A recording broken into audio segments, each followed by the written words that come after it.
সকালবেলা সুদীপা আর আদিত্য রেডি হয়ে নিচে আসে।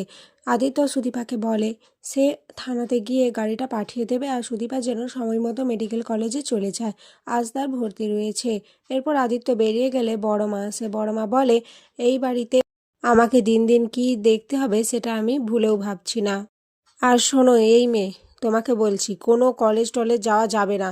এই বাড়িতে থাকতে হলে আমার কথা মতো চলতে হবে। এই সব মেডিকেলের ভূত মাথা থেকে সরিয়ে দাও। সুদীপা বলে এসব আপনি কি বলছেন? আর মেডিকেলে ভর্তি হওয়া আমার কাছে স্বপ্ন। ডাক্তার আমাকে হতেই হবে, এটা আমার বাবার স্বপ্ন, সেই সাথে আমার স্বপ্ন। আমি কিছুতেই আপনাদের কথায় ওই স্বপ্ন ত্যাগ করতে পারবো না। আর আপনি আমাকে 2 দিন সময় দিন, আমি কিছু একটা ব্যবস্থা করে নেব। বড়মা বলে 2 দিন কেন, তোমাকে আমি 1 মুহূর্তও সময় দেব না। আর কি ব্যবস্থা করবে তুমি? হ্যাঁ, কিছু করতে পারবে না, তাই তুমি আমার মুখে মুখে তর্ক না করে আমি যেটা বলছি সেটা শোনো। আদিত্যর মা বলে কেন করছো এমন দিদি? ও তো ডাক্তার হতে চায়, কেন ওকে এভাবে বাধা দিচ্ছ তুমি? আদিত্যর বাবা তখন আদিত্যর মায়ের ওপর রেগে গলা উঁচিয়ে কথা বলতে থাকে। বলে তোমার যখন এতই ওর ওপর দরদ বেড়ে উঠেছে তাহলে তুমিও ওর সাথে বাড়ি থেকে বেরিয়ে যাও। আর তুমি কোন সাহসে বৌদির মুখে মুখে এভাবে তর্ক করছো? নিজের তো বাপের বাড়ি বলতে কিছু নেই, তাই না? তাহলে বেশি কথা বলবে না। পরমা বলে মনে মনে আমার কেন এত কষ্ট লাগছে সুদীপার জন্য। আমি তো আদিত্যর পাশে কাউকে সহ্য করতে পারি না, কিন্তু এই মেয়েটার জন্য আমার এত কেন কষ্ট হচ্ছে। এরপর পরমা সুদীপার কাছে গিয়ে বলে সুদীপা, সত্যি তো তুমি কি করবে একা একা?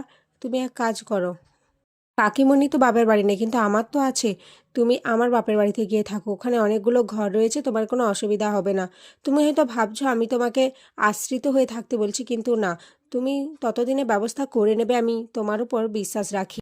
সুদীপা বলে ধন্যবাদ পরমা, কিন্তু আমার দরকার নেই। আমি কিছু একটা ঠিক ব্যবস্থা করে নেব।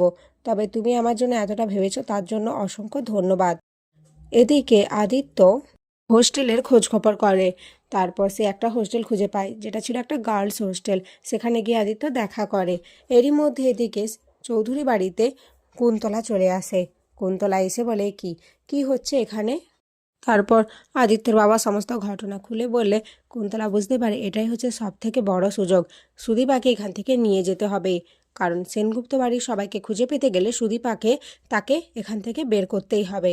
তখন কুন্তলা বলে তুমি আমার সাথে চলো আশ্রমে, ওখানে তোমার কোনো অসুবিধা হবে না। সুদীপা প্রথমে একটু কিন্তু কিন্তু করলেও পরে রাজি হয়ে যায়, কারণ বড় মা তাকে অনেক খারাপ খারাপ কথা বলে অপমান করছিল, যেটা সে আর সহ্য করতে পারছিল না। এদিকে সুদীপার পিসি কিছুতেই রাজি হচ্ছে না।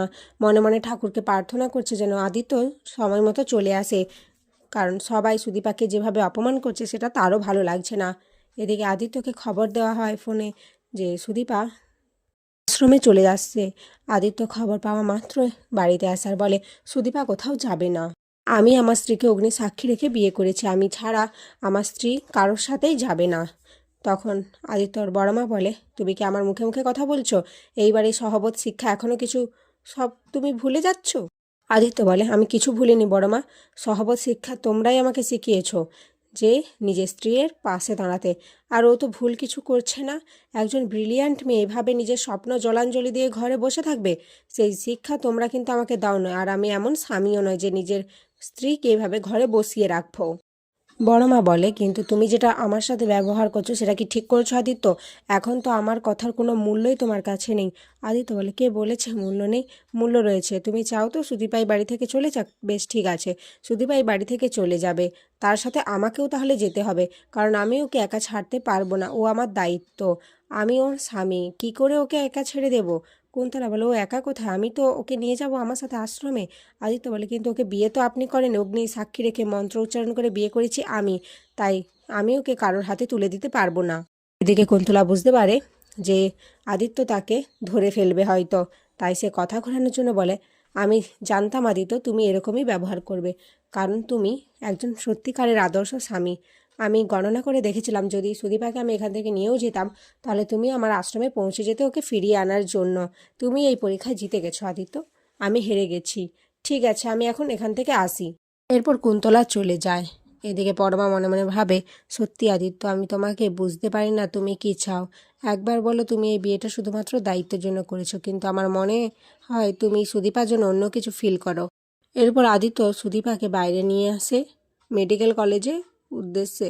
তখনই অভ্র আসে। অভ্র এসে বলে, আমি জানি আমার বোন জিততে এসেছে, হারতে নয়। তোকে জিততেই হবে, ডাক্তার তোকে হতেই হবে। আর এখানেই আজকের পর্ব শেষ হয়ে যায়।